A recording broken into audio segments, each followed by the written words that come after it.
You're tuning in to Past Our Prime, a show powered by Squad Locker. Let's be great. Let's be great. Here are your hosts, retired Astros minor league star Tip Fairchild and former Patriots All-Pro center Dan Copen. Go rock this thing, huh? Love you, man. Let's go get it. Past Our Prime, episode 55, correct? We're sure about that, right? 55, we've got new sound in the beginning, new voices. Sound, so I hope you enjoyed that. We Yep. enjoyed that. It sounds good. I like it. Fires We're you up ready. a little bit. First episode of 2022. Happy New Year to everybody. Hope everybody had a safe and happy holiday season. We skipped a week. Yeah, I mean, it was, I don't like Protocol. I mean, Max sends out that goddamn Instagram thing, and it's like breaking news, and it doesn't. It's like it basically says COVID-19, and next to it is like my picture. And so, what would that lead you to believe? What do you think is going to happen? So there were a few phone calls that I received, like, "Hey, do you have COVID-19?" I'm like, "God damn it, Max!" I never said that you had it. No, I I just know said that you were under implied. protocol. We said you're under protocol. I know what he did. Okay. And then I was like, well, I know how you got that idea, but no, I'm just trying to be safe. Yep. Towards other people right now. You had a close contact, so you were being safe. So we decided, you know what? Let's not go remote. Let's just be smart, and we'll you were traveling later in the week, so we just pushed it off, and thankfully our the company Squad Locker and the higher ups. Give us that leeway. So that we get to do what we want. That's important. So I wish everybody would have employers as good as we do. That's right. 2022. We're off and running. So first episode back again, a little hiatus. We both skied. We both went on ski trips with the family. Shredding. So shred the gnar, I think is one thing that we call it. I have no idea what it's called, but I got to tell you, the first day I was on a green slope. Which is for if you don't ski, it's not a hard slope. Tell me you caught an edge. Oh, I caught an edge. It's still bothering me now. I had my whole left side operated on, and when I lay on my left side now, there is a shooting pain that goes up my shoulder. But I didn't get the edge skiing per se. So we came down the trail, and we went up Balloon Mountain. They got this new 8-person lift. Got a new lift. It's called the Kangamangas 8. Yeah. It's freaking awesome. It's like comfy, padded, heated seats, and then they can put like a bubble down over top of you that takes the wind right out of it. So if it's a very bad windy day, cold day, you put the bubble down, and you're basically in like a womb. Cocoon. Like a cocoon. A womb. It's a great lift. So my little one was coming down. My little one was coming down behind me on the green, but you got to sort of go a little bit. So I'm saying, hey, I was just telling her, hey, get some speed down here. Don't brake as much or turn or whatever, because we're going to go to this lift. We're not going to the other one. She's like, okay. So I'm sort of on my side, just like sliding down or whatever a little bit, looking back at her, making sure she's good. Everybody else in our group was ahead of us, waiting to go on this lift. Wasn't looking, and I'm just looking back at her, and my left edge caught, and I was probably going 1 mile an hour, and I swear to God, I think I went 4 feet in the air. It was just rock. Basically. One of those blind, not expecting it. I'm falling. Your skis shear off too. I lost. No, they didn't. But I had to. I had to take. Can't get up after that. I had to take them off to get up because I'm not flexible enough to get up anymore. It's the worst getting up. It's the worst. And you just come down on the side. My whole left side of the body cracked, and it was like, oh God, that hurt. Yeah, and you were hurting. You were hurting for a day. It took my breath away. It was a little sore. My legs were sore. So you got the workout in. We went up to Smuggler's Notch, family resort, tons of condos, tons of people. Good time up there. Don't have a Super 8 lift. Yeah, little slower lifts to the peak there, but good time. Not much snow. Not a ton of snow. Yeah. Did you have a ton of snow at Loon? Not a ton of snow, but a lot of trails were open. Last day wasn't a good day. It was raining, a lot of red on the board. But when we were there, it was. I mean, oh, by the way, I've plenty of snow for me to go ski. Yeah, I've never gone out like Wes where you talk about like fresh powder and shit. Yeah. I only know how to ski on ice. That's just what you do in the Northeast. You just slide down ice. Actually, I'm really good on ice. Yeah. Okay, good. So we both skied, Smuggler's Notch. What we learned with one of our guests, Dave Jenkins, his family, our family went up. So what we did learn is that Smuggler's Notch, there's lots of bars, there's lots of restaurants. They all close at 8 o'clock, though. You said that. I'm still finding that hard to believe. No, they do. And not one place. Like when he said it, I was like, okay, that's COVID related, right? He says no. No, Is it not like that at Loon? No. Restaurants and bars are open later on, I think. Yeah, everything Like closes the lodge, down at 8. even you stay at the lodge, the bar's open till midnight, 1 o'clock. Bars close at probably 7 in the actual lodge, just not open. I So find it's that- drinking in the old condo. There you go. Yeah, so it was fun though, ski out. So good time. Football, a lot happening with that. National championship was last night. A lot. We're going to talk Pats, obviously. Yep. The playoffs. Nick Stevens, aka Fitzy, for Pats fans, he is basically a man of the people, and we have crowned him our Patriots expert. Shit, Pats fans say. Yep. Or Tons of NFL stuff on fan YouTube. therapy is another one. TowneyNews.com is where you can find him, and then all the social media. He says it in the interview. Well, yeah, Yeah, but you know what? I mean, if you're a Pats fan, a true Pats fan, like I believe you. You've run into you him. know this guy. Yeah, you know the you've run voice. You've run into the voice, and you've run into the. So we talk about shtick. a lot of nonsense. Would you call it? It's shtick. I feel like it's probably just him. It's more of a it's a satire, but it is him, right? I don't see him acting any different if he's going to the grocery store or having dinner with his family. I think it's the same. He's phenomenal. He's He's hilarious. funny. So we have a good talk with him coming up. Yeah, and so we had national championship was last night. I went on Alabama. You told me Georgia. I told you Georgia. So it was one of these rubber match games. Yeah. Rubber match game this weekend also with Pats and Buffalo. Speaking of which, rubber match, I actually was like wondering what a rubber match, what does that mean? Like, what do you think I'm literally Googling it right now because I have rubber no match idea either. to me would be like when you play I've got a somebody match. another time, but Yeah. this is the deciding game. But why do we call it a rubber match? Like, what's the purpose of Do you know this yet? Oh, I looked it up. Okay, all right. So I'm like, why do we call this a rubber match? You want the I get origin? it. You want the origin of a It's rubber usually match. like one team wins, the other team wins. It's the rubber match, right? Yes. You know, so it's either 3 games, 5 games, 7 games, whatever it is. So I looked it up. The sporting term rubber match refers to the final and deciding game in any series. It comes from 16th century lawn bowling. Okay? And it's when they throw the that rubber. bocce? Basically, they throw the rubber ball out there and you throw the balls towards the rubber ball, I guess. And How it many says, balls? when it comes to the term rubber match, most experts agree that it takes its name specifically from either 2 lawn bowling balls rubbing together. So that's where the term rubber match comes from. Okay. The more you know. One segment I think we might do this year, Max, is like terms that people have no idea about, right? So it's like another one that I always wonder is like rule of thumb. When somebody says a rule of thumb. Yeah. Maybe we'll save that one for another day, but it's something to do with a ruler that they used to hit you with, and it couldn't be wider than the width of your thumb. Crazy. I don't know. I haven't looked that one up, but we're going to go down the path of this. So we're going to come up with some answers for some of these terms as to why people say them. Rubber match, though. That's it. Just so you know. Okay. What do you think about this game this weekend? I mean, you can't go against the Pats, right? But you thought that last night with Alabama, right? Fitzy makes a pick in the episode. He does make a pick. We didn't make ours. So what do you think? Do you want me to go first? Yeah, I want you to go first. It's supposed to be cold again. It's supposed to be elements. It's going to be, let's say it's going to be around 10 degrees. Not a lot of wind, though. Still, that's a just tough cold. game to play in. It's not that tough. Cold's fine. Wind and rain suck. 21, 13. Pats. Okay. I go. And it's going to be a little bit of a slugfest. They end up kicking a field goal late. Pats do, to go to 21. 2017 Pats. You know what? 2017. They okay. They went down and just sucked in Miami. Sucked. And they still should have won the game. Okay? Mm-hmm.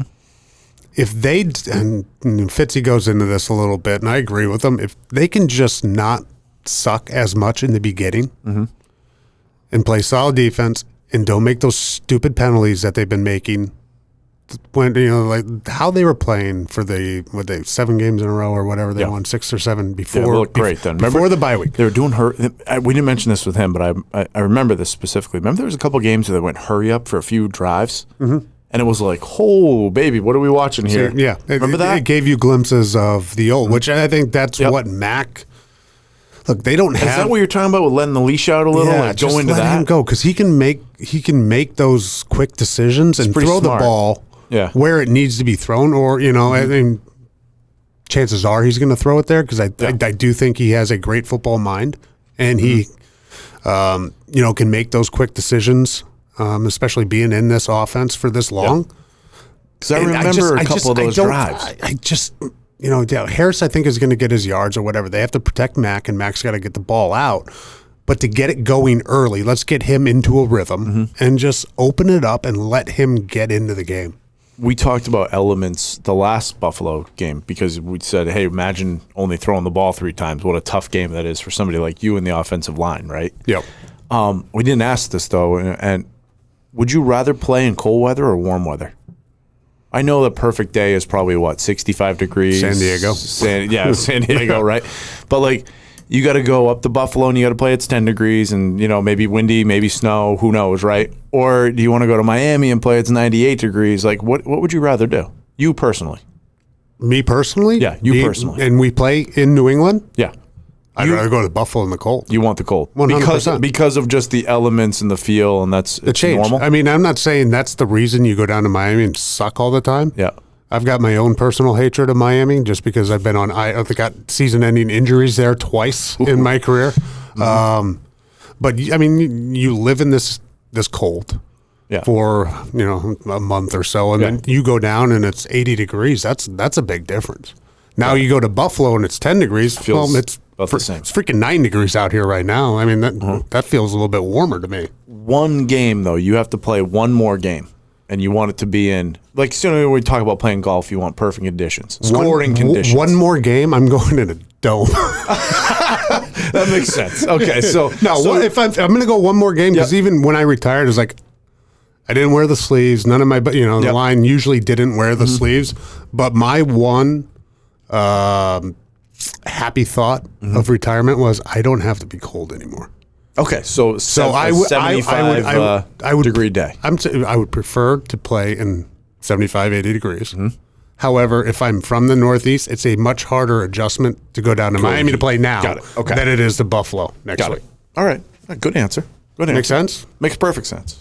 Think of your pitching. I mean, obviously, you probably can't pitch in 10 degrees, but it's not, even the cold weather is not fun. But let's say Oakland. Hitters also, though. Oakland's coming up in October or whatever for a series or whatever. I mean, that's got to be a difference. If it's 30 degrees or 40 degrees, that's got to suck for a pitcher.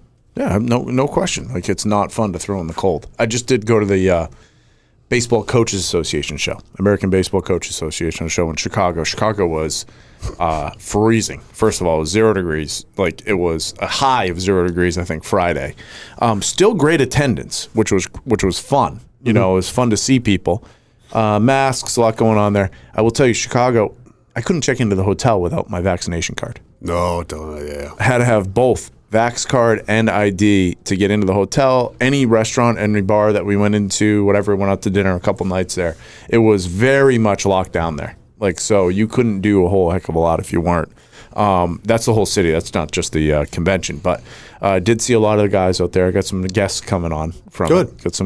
Met some cool people. So I was with Reed for a little bit. We ran around, met some other people that were pretty interesting. Saw Johnny Gomes there. He was there with KD. KD's like running the show, basically. His whole business is baseball cloud is exploded. Yeah. He hit it at the right time. Oh, baby. He's in it right now. Good for him. So he's doing really well. So I saw him for a bit. So we're supposed to go to LaxCon this week. Lacrosse Con. Somebody thought it was Lax or something. Laxatives Con. Laxatives conference. Sounds like a shitty time. Oh, Max. Look at that. Do you have like a thing? No, we need the drums. That's what we need. There we go. Bing bong. Do we still have bing bong? Bing bong. There we go. So, LaxCon coming up. So, Squad Locker, we're off and running into the new year for sure with different sports. And these are our we love all sports, right, Dan? But these are our Bread and butter. Yeah, bread and butter. So the baseball, diamond sports, for baseball, softball, and lacrosse. Really, we kind of do some damage to this time of the year. So we got a lot happening with that. Yeah. Did I make my pick yet? Yeah. Oh yeah, I already gave my score. Yeah, Any other games that we're interested in this week? No. No, you're not interested in any other games. No, I'll watch them all, but I mean, Pats is the only one really that matters, right? When is the game? 8 o'clock. Saturday, 8 o'clock. What are we doing? I don't know. Figure it out. See if Okay. we, All right. see if we can do it. Let's talk All to right. Nick, though. Let's talk to Nick. All right. We're joined now by Nick Stevens, a.k.a. Fitzy, which I believe all of Pat's Nation will know you by Fitzy, correct? I think pretty much at this point now, everyone knows me as, loves or loathes the scally-capped, foul-mouthed, beer-swilling, Brady, now Mac Jones loving, Belichick apologizing, super fan. Yes, I mean that's how we met years ago, right, big guy? It is. Are you looking at me through the screen, or are you actually like reading what you wrote down earlier? Hold on one second. Did you write that down, or was that was a scripted? script. I didn't have you on here to be scripted here, Fitzy. Fitzy replies to open and top Fairchild with a smile. Yeah. So You just go, are you still mad about the fact that I'm good off the dome piece and everything I say sounds scripted? Oh, it's fantastic. It's we met at Comcast, or was it Comcast? Yeah. Comcast Sports, but now it's NBC Sports Boston. Where Nick, as I didn't know you were Fitzy back then. Nick was our social media liaison. Ooh. Correct? I think you gave yourself that title for 2 years, which, by the way, I think you were the longest tenured social media liaison in history of the network. I actually was. I was a one and doneer. Oh, shit. I thought you got 2 years. No. You didn't like it that much? No. No, much like the way the Patriots should handle Jonnu Smith, I was one and done. Sorry, is that too soon? No. Okay, It was right on time. I didn't think so. Wow, you want to talk about the fourth Pirates of the Caribbean movie version of a tight end contract? Jesus, guy, come on. Anyway, yeah, let your Foxborough feelings really be known. No, I was a one and doneer in the Michael Felgerd North Korean labor camp that was working at Comcast. Now, listen, I should also note that after a 5-6 year absence, I've returned there now. It's been rebranded, so have I, sort of. And now I do a segment with someone I'm not sure if you had any crossover with. I do a weekly spot with Christian Fourier. There was crossover, a couple of years. Yeah, how many you took over in 04, right? 03. So he was there 03 and 04. And then did he go to Washington after that for a couple years or a year? He went to Washington for a bit. And then Carolina. Yep, and then called it a career, yeah. Yeah. Well, I mean, for that guy, I mean, that was a hell of a career. It seemed like he only caught touchdown passes too. Yes, or let Mike Vrabel catch touchdown passes in front of him and then bitch about it. Yeah, now Vrabel's the head coach getting paid a little bit more than NBC Sports does. And Fourier has hitched his wagon to me, so we'll see. Jesus. We'll see. How big were you then? How big was what was your size? Your body size? Not how big was your when I was with Nick or when I was playing? No. When you were with Nick, were you still? No, I think I was down at that point. Well, would you give me that compliment? I wasn't as fat, right?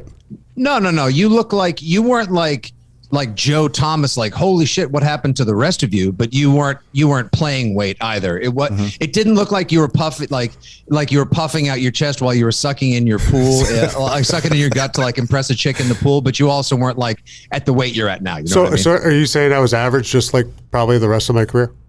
No, just toeing the line. Toeing the line. Toeing the line. Hey, is this called past our prime or paint me in a corner? Come on, what are we doing here? You're probably the one guy that can handle the back and forth. You know, I would think you'd appreciate it. Is that tap water or is that are you going straight tap water? Gin. Straight gin. Okay. Straight gin, like anyone who has to spend more than a half an hour with Copen knows. That's right. Straight gin only. Straight gin, homie. It dulls the pain. Mm-hmm. It's what I need to live my life, my man. Most of us do. I mean, that's not very, very out of character for nowadays and what we're going through. I mean, come on. We're in the middle of this is now what? What are we in? We are starting year 3 of my house is my life is my gym is my restaurant, is my laundromat, is my daycare, is my everything. So at this point, like, who amongst us are we all not past the point where if somebody's like, yeah, like for lunch every day, I have cashews and gin, like, yes, whatever gets you to bed or the next episode, my friend, whatever the pouring of wine or whatever drink you like to have just got earlier and earlier as this has progressed. That's for sure. We actually have kegs in the office in here. We're in the office today. So, we're getting out of we're trying to get out and not be pinned in home as much anymore. That's the goal. Yeah, where's the office, by the way? It's pretty sweet digs. Beautiful Warwick, Rhode Island. Oh man, capital of America. That's right. War Rack is where we're at right now. 40 minutes from the stadium. Perfect. That's all you need. Yeah. Perfect commute. Or depending on how late or how many beers you've had, could be War Pig, Rhode Island. We don't judge. That's right. Dan's dying over here. You okay? Wrong too. It's not COVID. He was on protocol last week. So my daughter got it. Yeah. So we kept him at home. So one of the first episodes we've missed. You're the first of the new year. I am, really? Yeah. Oh wow, what a super low bar for you guys. I know it exactly really is. When we were looking for a guest yesterday, I went through the Rolodex. It was like, oh, he'll come on. Yeah, and that's also how well we plan. We were looking for a guest yesterday for today. Hold on one second. Let me check the portion of my phone called "This guy says yes to everything." Yeah. Well, let me check a better way to look at it is the portion of my phone of people that send me a text that I don't reply to.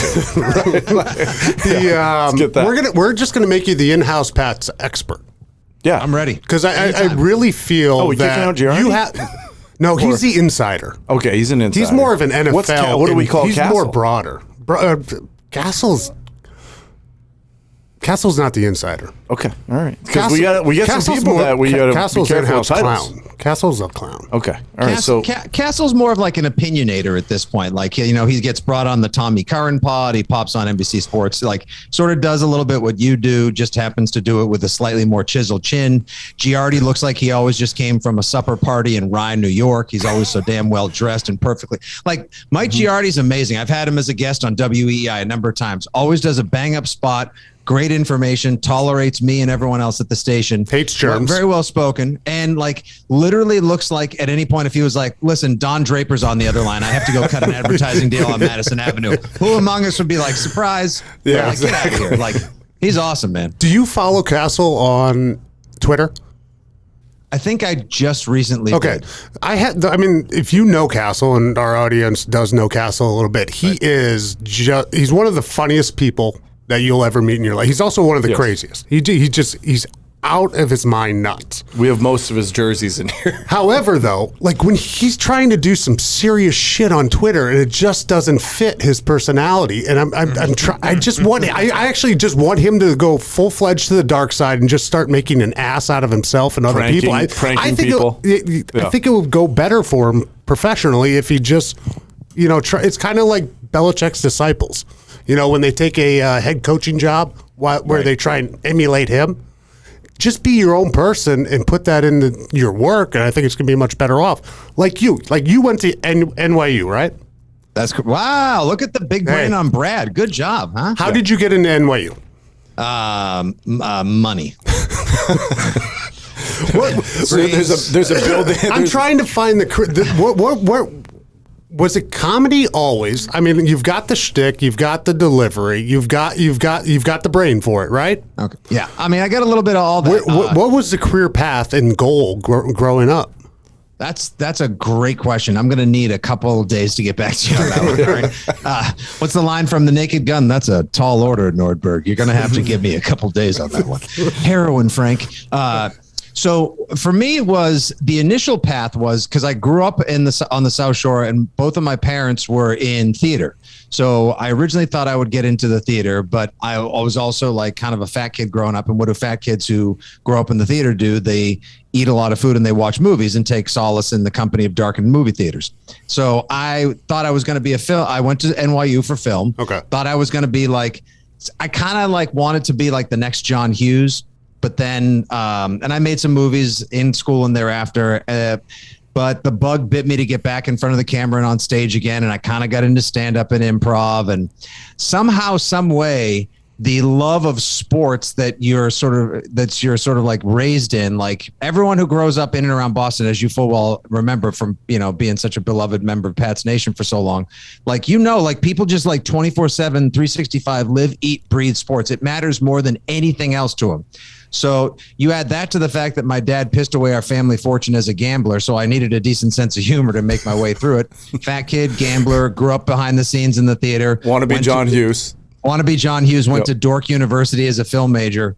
Somehow it all added up to me being a guy who trafficked in sports entertainment. And there's no way I get asked all the time, Dan, tip Dan, however we do this. Like I get asked all the time, like, how did you find your way to where you are? Or like, what advice would you give to people? And I just again, choose your own, like, don't be like Belichick, choose your own lane, choose your own role. Like there's no way anyone else probably could on purpose end up like me. That's probably a good thing, or find their way to where I ended up, because it was just an almost anomalous series of events that led to me being in the spot. That said, I kind of love the fact that I do a little bit of everything thoroughly mediocre.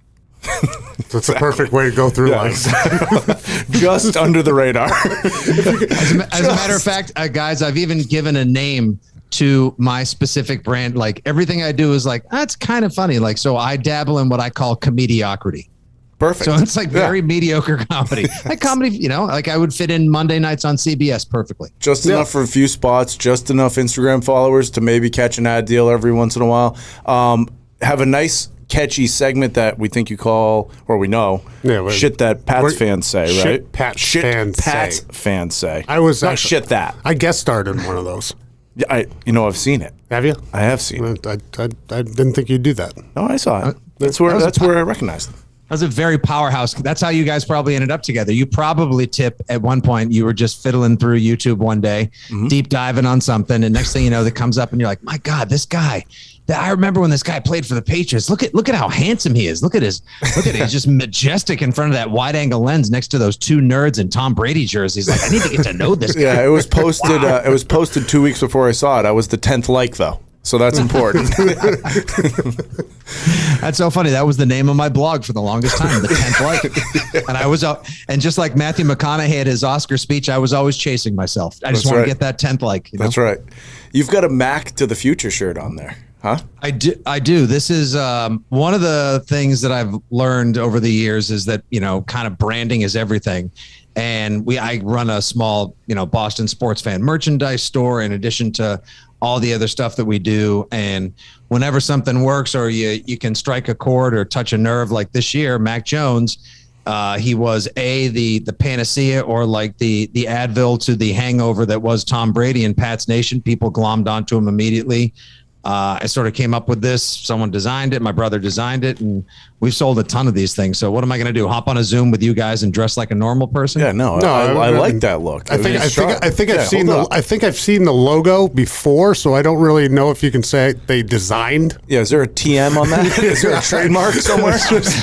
I'm sure if this pod were big enough right now and somebody from Universal Pictures were watching, they'd be like, and cease and disorder. Yeah. So thankfully you're all set. No need to worry about that. If you don't get a C&D, are you even trying? That's a big question that we have in this space.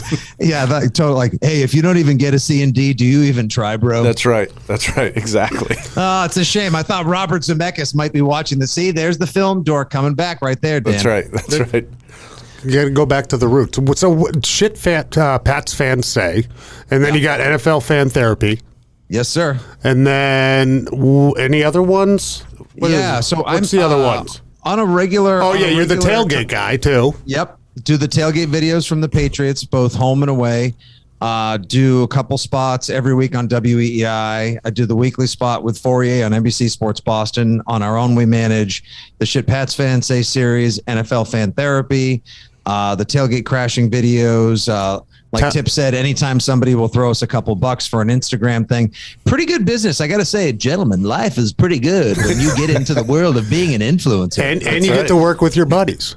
If somebody will even pay you, like, why do you think I wanted to go film, a couple of years ago at Linesider Brewing? Because I was dying to work with you? No, because I was hoping you'd hook me up with a couple of 4-packs of double IPA because that shit's expensive. Yeah. We took care of that. We got you a couple beers. We're on to Dan and I are on. We kind of follow each other in the drink pattern, right? Because we were falling in love with Miller High Lifes all over again this summer. It usually goes with our appearance. So if we're thin, we're going to probably go the double IPA route, and then if we start getting larger, then we'll back off to the lighter beers. Yeah, we go to the Miller High Lifes, and then now we're on right now this crazy. They're so delicious though. The Tito's Dirty Martini on the rocks with blue cheese olives. Oh, I'd like to take credit for that one. You put me onto that. That is a standard. Go out to dinner with your wife drink. And you've put me onto that, and they are delicious. And that's where we're at. We're in a salty, heavy, fat finger phase right now. So you guys are in the, if somebody finds me and pokes me with a stick because they think I'm actually a washed up corpse phase of life, don't worry about it. It's not a big deal. Guys, exactly. Like we said earlier in the show, we're all just trying to get through to the next episode. So the next interesting. It's funny you say that, Dan, because and Tip, that is a whale of a drink. I know a proper bon vivant will always reject a dirty vodka martini in hand and say that's not a martini, that's a vodka cocktail. And a proper martini should be made with gin. I understand. The name's fuck. Don't give a fuck. But like, yeah, I love that drink. But it's funny you say that, Dan, because my drink of choice, if I'm going out to a supper, if you will, like if I'm dining with the Giardis, I'm going to get a Manhattan, maybe an old fashioned, but probably a Manhattan. Yep. Well-made rye.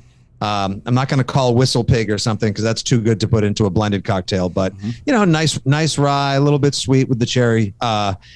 You drink like my wife, like Dan. My wife is like literally half your size, but like you guys drink like that's her favorite drink in the world. She is a Tito's Dirty Martini, blue cheese olive. When I brought your beer home a couple years ago, you had some killer 8.2 Dippa that you sent me home with. She murdered the 4-pack that weekend. I didn't even get a chance to try them. Like, you're welcome. I was going to say, like, if you guys ever like decide to just like steal away to Cabo, I'll be like, I'm honored. That's a Super Bowl champion. You also pronounced an R way too hard in supper. You just said supper. Well, sorry. Like, come on now. If I'm going out to dinner, then no, I was going to say supper. Like that's an AH. See, this is the problem. This is the enigmatic issue with me in managing what used to be a character that now has had to get folded into the batter of your life, Tip. Okay. You actually pronounce words?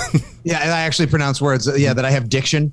I was born with the Boston accent. I kind of lost it. I brought it back with the Fitzy character. And now the Fitzy character isn't really so much a character as much as it is like part of me. So it's just like, it's not even something I suppress. It's basically like comedy herpes. I just sort of like have learned to live with it at this point. You're kind of like Lenny Clark.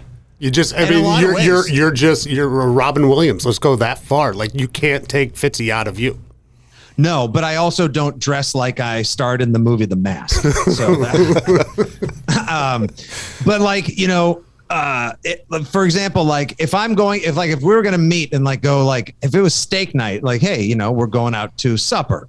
Mm-hmm. But like if I'm at home or if I'm in Boston and it's time to call the kids down for dinner, like, hey, schmucks, supper's on the table. Hurry up before your father finishes it. Like, there's a difference between the two. Like, I know where I'm from, but I also know where I'd like to go. Got it. So as the Patriots expert and being out there talking to the people each and every week, is the Tom Brady hangover over? No.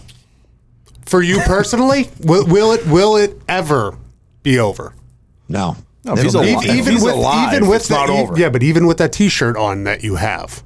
Yeah, this is just because so you really don't believe what you're saying. No, not at all. Selling. No, it hurts so freaking much. Look, do I love Mac Jones? Yeah, I mean, I've never met the kid. I mean, I think like, Peter Parker, the quarterback for the Patriots, it's nice to have someone under center who's competent, who can throw a ball to a person. He's had his ups and his downs this year, but it's nice to have somebody, someone who gives you hope, and who like is his best, like he's got more attributes than just not being Tom Brady. Like the kid's really good. Fans love him. I would say fan wide in Pats Nation, the Tom Brady enough people will tell you that the hangover is over, that like they've moved on from it. But for somebody like myself, who legitimately has a kind of a career or an identity based on my unabashed like adoration of the guy, even as he uncoupled from the Patriots and carried on with his life. I mean, like, I don't sit around and stare at a photo of him every night, just, pining for the good old days. But to say that I'd ever be over Tom, I mean, you don't have that long a love affair and that much success. You don't name a child after your favorite athlete and then just move on and pretend that it's not going to bother you the rest of your life. He's close to me, and a lot like Jared from The Bachelor. He's actually got about three children named after Tom. Tom 1, 2, and Brady. 3. Yeah, exactly. I like that. My wife even gave me the full go on naming the kid Brady, and I was like, that's too obvious. So I just named him. Thomas, middle name William. So I got Brady and Belichick in there. That's good. I like that. Well, my dad's a Thomas William. I'm Thomas Paul. That's actually where the tip comes from. They just threw a vowel in the middle there. Just a little background on me. Huh. But in terms of the Mac Jones thing and Brady, yeah, I've got an analogy for this. I just kind of thought about it when he was talking. It's kind of like the new, you just broke up with a long-term relationship, maybe, and this is kind of like the new significant other, girlfriend, boyfriend, whatever it is here. That's like a 7, but you're kind of pumping yourself up that they're a 9. You know what I mean? That's where I feel like we're at. I think he's going to be great. I think he's good. But, I still miss our guy. Cam Newton was the rebound? Yeah, Cam Newton was a rebound for sure. We had to spend 6 months with Cam Newton to get to Mac Jones. A night out in Southie. Yeah. No, Cam Newton literally was the girl that you hooked up with at 1:57 and last call was at 2, and you're having the last sip of that Miller High Life or that Beam and Coke you don't need at a bar called Fairchild's, and like a half an hour later you find yourself in the front seat, with a cigarette hanging out the window, making out in the front seat of a Buick, and you're just like, what happened to me? What are we doing? Come on, like it's the worst. It's the worst slump buster ever. And you thought it was we'll chalk it up to you thought it was a good idea at the time.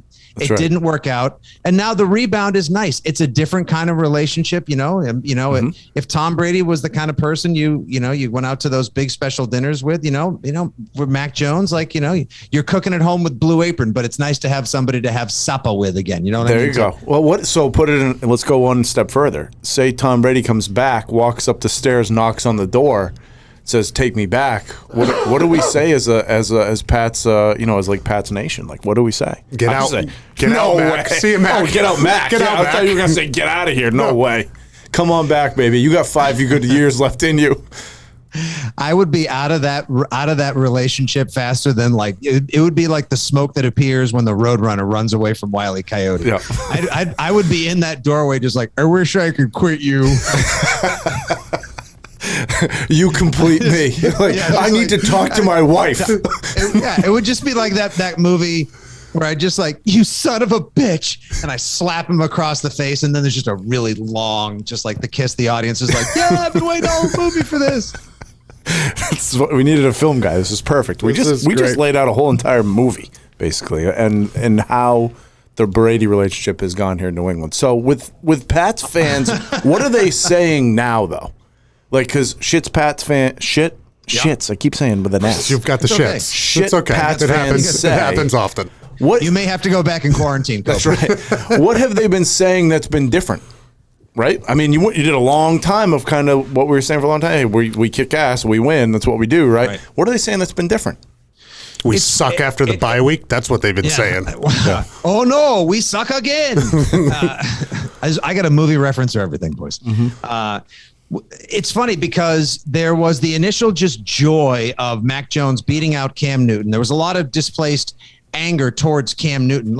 I personally, as a Pats fan, I will always be forever grateful to Cam Newton because he took on, and I know he didn't have a lot of other job offers at the time, but he took on literally the most unenviable task in all of sports, aside from whoever the janitor was that had to clean the toilets whenever Copen and Wilfork went back to back in the Deuce Hut.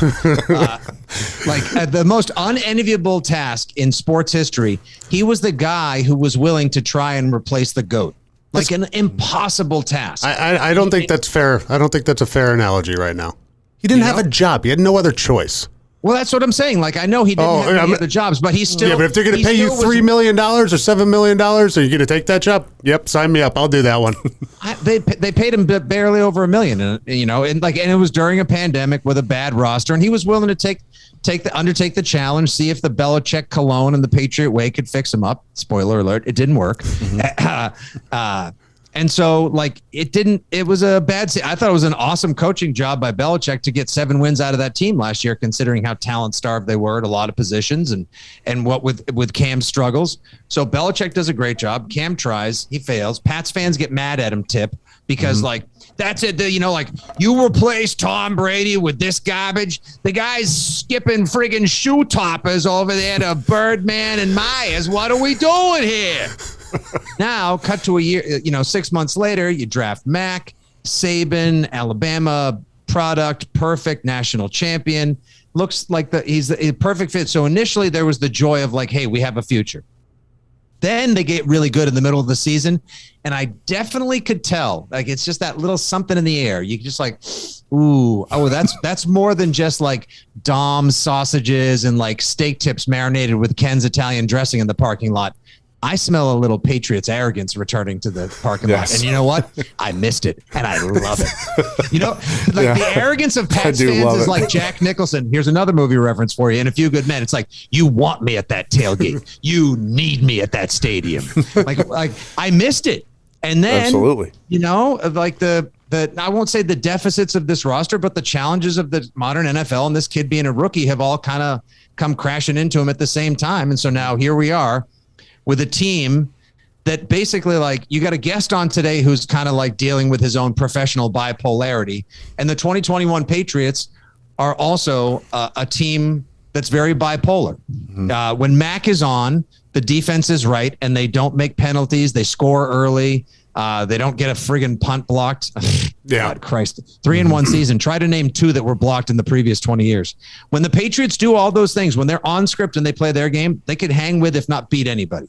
But when they get a punt blocked, when they commit too many penalties, they shit the bed, they don't score early, they'll lose to anybody. Actually, they'll beat themselves like we saw in Miami on Sunday, let alone get beat by a good team, or in this case, a playoff caliber team. So, by and large, Pats fans are thrilled that they have Mac Jones. They should be.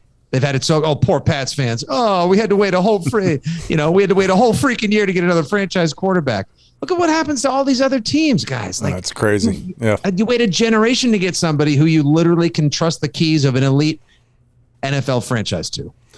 Do you think that Belichick needs to take the reins off of him a little bit going into Buffalo? Look, no. Whether why we're asking the insider here, right? No, he's the expert. The Patriots expert. He's our Patriots expert, not insider. That's not right. Insider. That's right. Expert. So you go into Buffalo the first time. Weather was crazy. He already just poured himself 2 more fingers of scotch. Fantastic. I hope he gets. He can use it as hand sanitizer and get drunk at the same time. You go in the first time. Horrible weather. Mac throws 3 times. Mm-hmm. Last game again was a complete debacle where they beat themselves. They always beat themselves. They don't start fast. They play stupid. They're going to beat themselves. Mm-hmm. What do you do this game? You play more along the line. Don't forget in that last game where they were their own worst enemy, had a bunch of bad calls. There were 2 pivotal swings in that game. J.C. Jackson drops the could-be pick in the middle of the 4th quarter. Belichick, I'm sure you can regale us with tales of, he'll always tell you when you're playing a guy like that, as talented as he is, he's going to give you 1 or 2 opportunities to turn the table your way. You got to make sure you make that play. So, it hits J.C. Jackson in the hands. Normally he catches that. Maybe they go in and score. It's a different game, or it's closer than it ends up. And then also there was that end of the first half scenario where Mac gets shoved out of bounds. They don't call the penalty. Trent Brown gets pissed, yells at the Bills, gets one of those candy-ass taunting penalties. And instead of being in field goal range, they're all the way back at their own 35. They don't score at the end of the half. Buffalo seizes momentum, and here we are. So I think Belichick plays it more akin to the way that he played the first game, where it's, okay, we're gonna sell out to try to push you guys around the field again. And so we're going to play immovable force versus irresistible object again. But this time they're going to let Mac throw it Not as many times as he did in the home game, guys, but not as few times as he did in Buffalo. That's why I think he is so freaking key. Buffalo doesn't really have a great answer for Damian Harris. He was all over them both times. They'll get their yards. The line is healthy. Even without Isaiah Wynn, I still feel good about the line because I think you can flip. Maybe, what would you do, Dan? Would you flip Trent to left tackle and put in Onwenu at right tackle? I think Onwenu stays at left. I mean, I don't think they're going to play with it. Trent's been playing right the whole season when he's been in there. Yeah. I don't see him flipping it now. And Onwenu was in there on left last week as well. Oh, right. Okay, so you go with 1,700 pounds of power, and then you just say, like, this is what we're going to do, except this time, those play action passes tip that we were like waiting for in that Monday Night Football game, like, come on, Belichick's got to let him throw. Now he lets him throw it a couple times. And there's going to be 3 to 5 times where we're going to need Mac Jones to zip 15 yards down the middle to Hunter Henry, to hit Bourne on a fly pattern, or play action somebody into the corner of the end zone and go for it. Yep. So when you say, like, is he going to unbridle Mac Jones or let him cook a little bit? I won't say it's a 50 pass attempt game, but there's going to be a couple where he's going to have to hit it. And if he does, he has a chance to beat Buffalo, and the tale of McCorkle Jones, Mac to the future, is told. And if not, whoo, boy, I wouldn't want to be me on the other end of those calls on WEI for the next month. That was a Patriots Expert answer. See, I think you used a lot of names. Like, a lot of times they just say the line. I told you he was the expert. Yeah, the expert. You nailed it. The one thing, though, with Mac is I'd want to get him into the flow of the game early, right? The best thing that he has is it's like Tommy. He doesn't run out of sight in 2 weeks. He's not the greatest athlete in the world, but his mind is so big. He's got a big brain, and he can, think and make those decisions quickly. So why can't we just open him up a little bit, get him into the flow of things, and just boom, boom, boom, move the change and get him tired early? My quick line of comediocrity about the whole thing is they should stop the Patriots right before they run out of the tunnel before the game starts and be like, oh, shit, guys, we forgot to tell you. You're down 17-0 already. It's the start of the second half.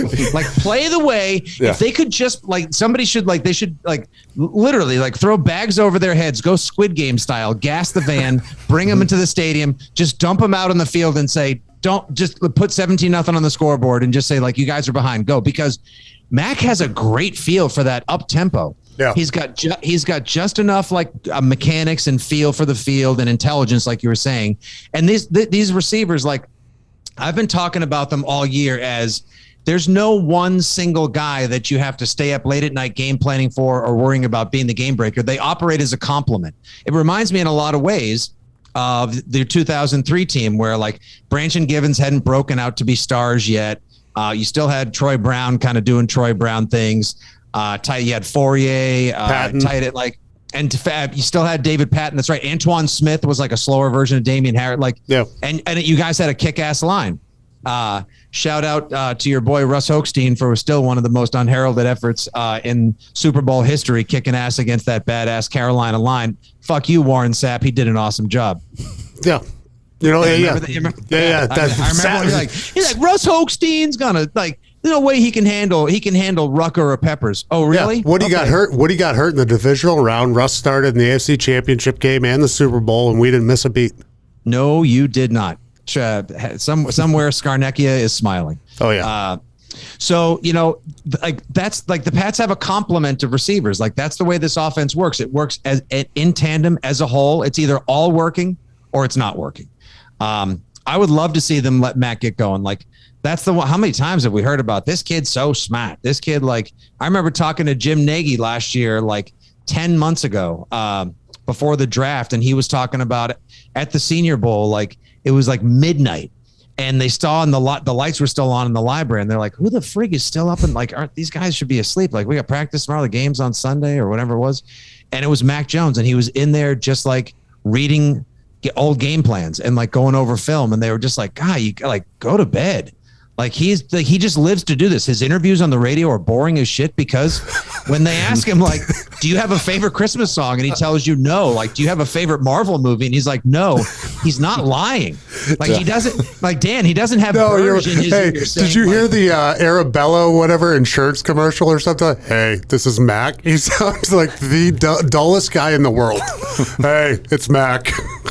That's fine. The Arbella insurance commercial? The Arbella insurance commercial. Hey, it's Mac. Yeah, you would literally think like that he has like Burge in his ear saying like, you will give them nothing to work with. You will just say yes to everything. You have no favorites. Like he's a Manchurian candidate or something like that. Like this is just the way this kid is a psycho. He is like, you see the way, like when there's a delay of game or they have to call a timeout, he like pounds his fists into his thighs and he's like, "Oh, come on, dag nabbit, son of a blank, oh, fiddlesticks!" Like he's a nerd.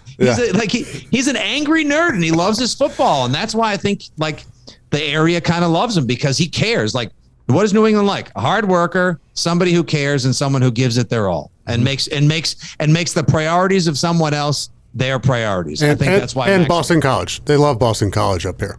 Oh, man. They love college sports. Speaking of which, by the way, I love that kid at quarterback. It sucks that he got hurt this year. Djokovic, he's a big kid. Like, he's a big good kid. Arm, big kid. I think he may be a sort of like a Hasselbeck type. Like, put him on the bench behind someone for a couple of years. Let him learn. He's got like the kind of like, you like, hey, this is sports talking Henderson, and let me tell you, you can't teach size like that, everyone.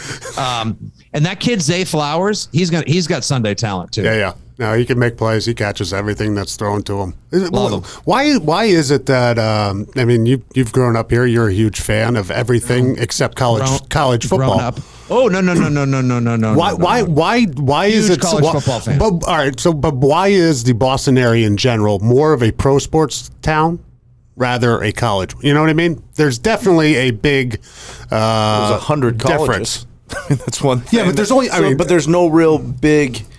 You know, it's the conference. There's probably, one. Right? There's one D1 football program. Right. I mean, there's one. It.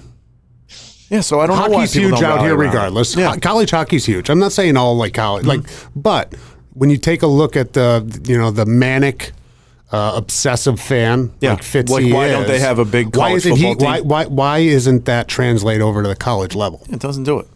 Yeah, I mean, there's like for the YouTube channel I started, which begat all the other interactions and ways to create stuff, Instagram, TikTok, whatever. Like and mine was basically just like Brady and Patriots obsessed, and then I folded in my love of the other Boston sports, Red Sox specifically, but because I grew up as a Sox and a Pats fan always.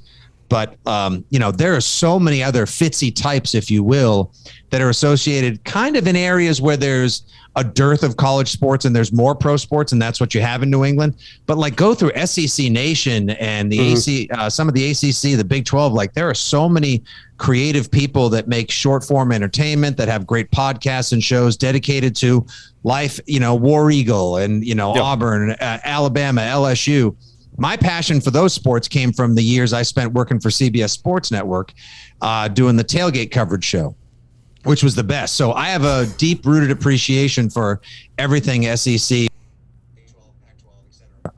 There's nothing better than going to like, Sparty and just like wandering East Lansing and going to all these bars and like literally just drinking beer and feeding yourself on casserole for like 20. You want to talk about like fat, salty fingers tip, like go hang out, go to a Michigan or a Michigan State game and like, and you're eating like gas station pizza and chugging a 40 ounce of High Life at 7 a.m. and you're like, I made all the right decisions because I landed here at this moment. But for New England, it's just simply like, we don't have the space to have more tailgates. We don't have the space for the bigger colleges to expand. And there's just not like the winter months don't beget having the athletes in the deep South, Texas, Florida, who all want to matriculate their way upwards and play in the snow and the cold and everything else. Like, so you got BC, you got UMass. I can count on, this hand that has gout and bitten fingernails, how many great stars have come out of there over the last decade or so. And it's a shame. I mean, like You don't ever remember growing up like, hello, friends, Keith Jackson here, all the way from Alabama, where the Crimson Tide take on Wheelock College today. Yeah. It's URI versus Texas. All of my friends that are from the South and everything too, whether it's Alabama. Yeah. No, but if you were to ask me like who their NFL team is, it's more that they have a college team than they have an NFL team. Especially like my Alabama friends, LSU, like they're like all about, it's go a different Tigers, culture. I get that. It's a different culture. But I mean, if you're going to tailgate, BC's got a hell of a tailgate. Yeah. Man, those kids love to party up at BC. What's the name of the apartment area? The mods. The mods. Yeah, so we could do a section on the mods, Fitzy. Oh, hell yeah. I mean, it's just basically, it's like takeout from Shaw's and White Claw. But I'll tell you, they know how to party. They know how to party, drink hard seltzer, and super spread like no one's business. Order Lucky Watt 2 a.m. What do you think about? Also, just tip to your last point, real quick. Like the whole idea of like in Alabama, there's not a lot of pro sports, so they focus on Alabama and they focus on So wherever there's a lack of pro sports, they get in after it like that, and it's just a different beast altogether. And I wish. Anytime I ever talk to folks in New England and they say like, oh, there's nothing better than like a Pats tailgate, or like, Pats Nation's great. They're so loyal. They're loving. But I always tell them, like, if you get a chance, do yourself a favor. Like, if you're going to go to only pro games, go to the Muni lot in Cleveland. Those guys know how to party. Mm-hmm. Go to Kansas City. Like, holy shit. I'm sure Dan, you can probably talk about like going on the road and eating like Arthur Bryant's or like world-class barbecue. And if you get a chance, like go to world's largest outdoor cocktail party, go to the Iron Bowl. I mean, any place where people pull in their rig 7 days in advance and tailgate. Like, if you think Burning Man ain't got nothing on the Iron Bowl, if you know what I mean? Yeah. No, absolutely. What do you think about Antonio Brown? What are your thoughts on this last week? A great guy.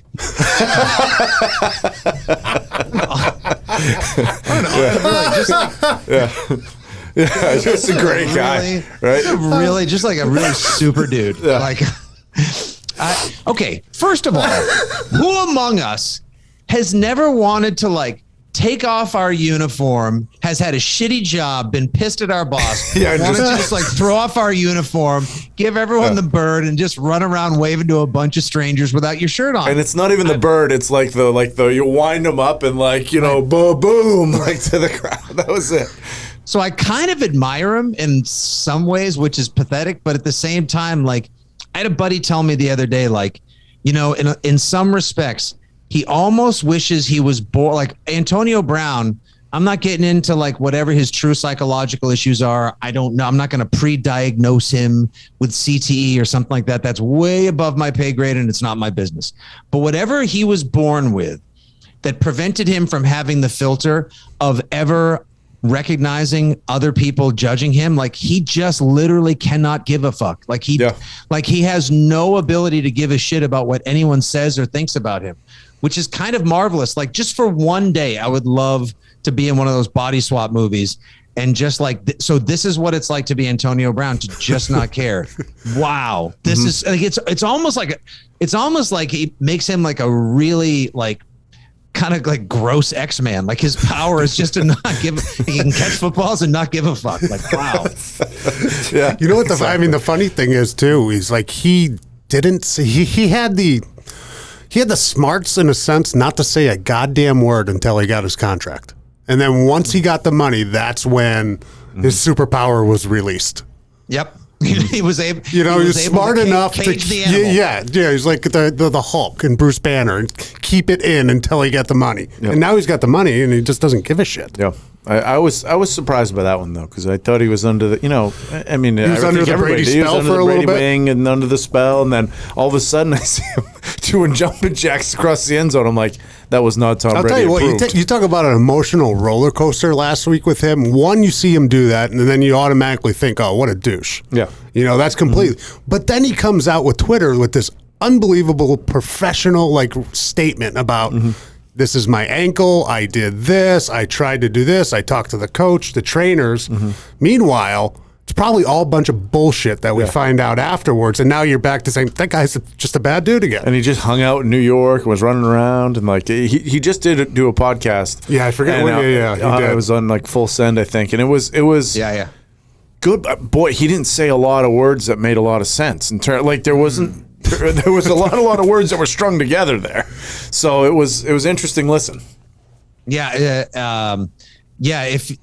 If you have a Google translator that understands Antonio Brown, please share it with me because I've been trying to crack this guy's code for years. Yeah, he's not a Fulbright scholar. No one's ever like he won't be speaking at Oxford anytime soon. But by the same token, it's kind of sad because he's got such an incredible like physical gift and he's such a good wide receiver and like that kind of musculature, speed and body control is generational. Like he really could have been remembered as one of the great wide receivers of all time. It does make you pine for what could have been in Brady's final season when he had nothing but, Matt Lacoste, broken down Mohamed Sanu and like just, Julian Edelman missing a tire with the check engine light on. Like they tried, it just wasn't going to work. Right. But if Brown were there, like they could have made a difference. And also like salute and props to Mike Tomlin for keeping him and Le'Veon Bell under the same roof for nearly a decade. Right. That's friggin' impressive. Le'Veon's down in Tampa now too. It's crazy. Is he? Yeah. Bell is basically the starting running back in Tampa now. Yeah, that's true. Yeah. It's amazing. Yeah. How many chances some of those guys get? What about Brian Flores being let go by the Miami Dolphins after winning 8 of 9 games? Yeah, and people are pissed. Tua's 4-0 against Bill and the Pats. They've won the last 4 games. How the hell do they let go Brian Flores? I had heard that there were disagreements between he and Chris Greer, the GM, and that it wasn't working out and that he almost wasn't surprised. He personally wasn't surprised, while the rest of Twitter and, Football Nation and all of our sports networks were shocked that he was released. Apparently from inside the building, people weren't surprised because there was just some sort of odd disconnect there. Oh, maybe he wants a Jacksonville job. Does anybody say that? Like, I don't know why anybody would, but maybe that's it too. There's a couple other jobs open. I don't think he's going to be on the street for very long. Yeah. No. I think the perfect situation for Brian Flores. You know what Jacksonville is like? Jacksonville is a 5,500 square foot house with gold toilets that was built on an ancient Indian burial ground. Like it by all accounts, it should work, Tip. But when shit goes wrong, don't be surprised because you also, that's right. It's poltergeist. But to me, the perfect fit for Brian Flores, he's like the one guy from the Belichick coaching tree that has kind of made it work. And I know he doesn't have a winning record to speak of coming out of Miami. He went 5-11, ended 2019 season with that nut punch victory against the Patriots back in December of 2019 to bump the Pats to the wild card round. Then 2020 goes 10-6. Maybe he's catching guff for some of the draft picks, although by and large, they seem like they've had that kid Jalen Phillips is awesome. The defensive end they got out of Miami. Yeah. He did make that controversial switch to go from Fitz to Tua last year.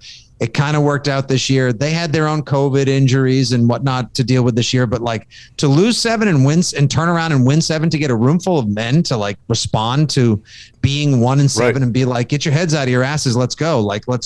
That's impressive. To me, the perfect job, Minnesota. You have a pre-built borderline fantasy football offense with a top 4 running back, a top five wide receiving core, if not maybe the 3rd best wide receiver or 2nd best wide receiver in football, a pretty good quarterback. You get to go rebuild that defense. And if Aaron Rodgers leaves the NFC North, hell man, been looking at B-Flow in the playoffs for years to come. What's up with that? I would do it in a heartbeat. Heartbeat if I were him. See, I told you he was the expert. Yeah, he's good expert knowledge. All right, you're a new expert. Told you. We'll bring you on once every... Well, what's Tyrion Lannister? Just like, I drink and I know things. Just happens to be I know.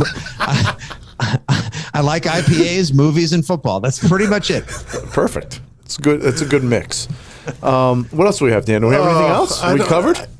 All right. Well, I mean, just besides Brady, because I'm assuming Brady's the favorite of all time. Who's the favorite Pat of all time, and who's your favorite current Patriot?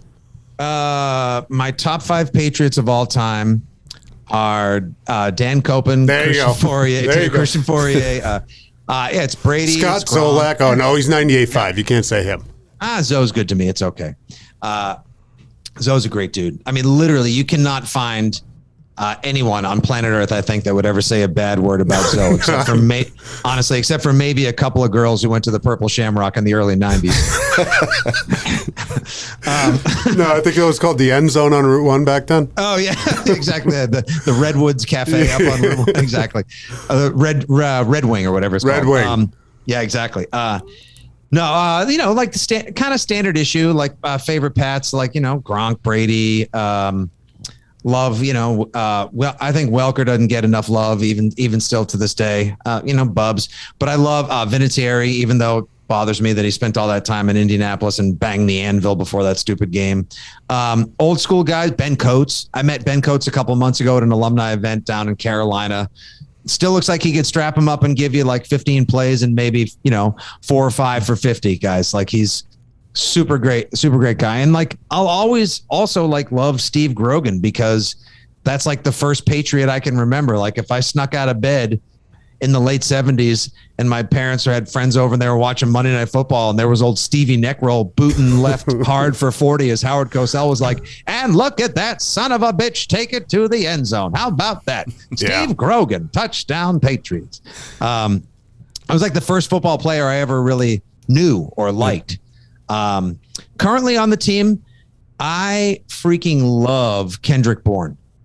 Everything about this guy, like, super positive, keeps his nose clean, high energy. He cracked the Belichick code. He can make Bill smile. I'm sure you can talk about how difficult that is to do. Like, he's awesome. Yeah. Like, every team needs a guy like him. Like, he is like that liquid IV or like Pedialyte, like, the Pedialyte. You just put him in and just like instant recovery and you're back on your feet again.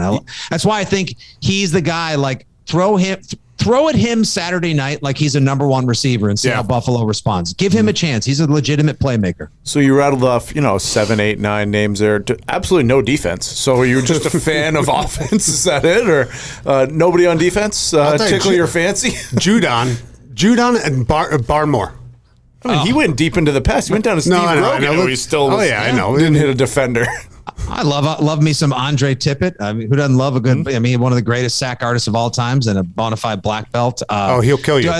I know he would absolutely kill you. I loved all the standard issue guys. Like, I love Willie McGinnis too. Like, I know he doesn't have the stats to be Hall of Fame worthy, and Big Say keeps getting juked out of a spot he deserves in Canton as well. But like, I don't know, something about McGinnis' game. Like, they don't build him like him really. Like, the elephant role, is that what he like? Sort of like a linebacker, defensive end, who team leader, mammoth, great. He was awesome, by the way, too. I'm not sure if you guys have been keeping up.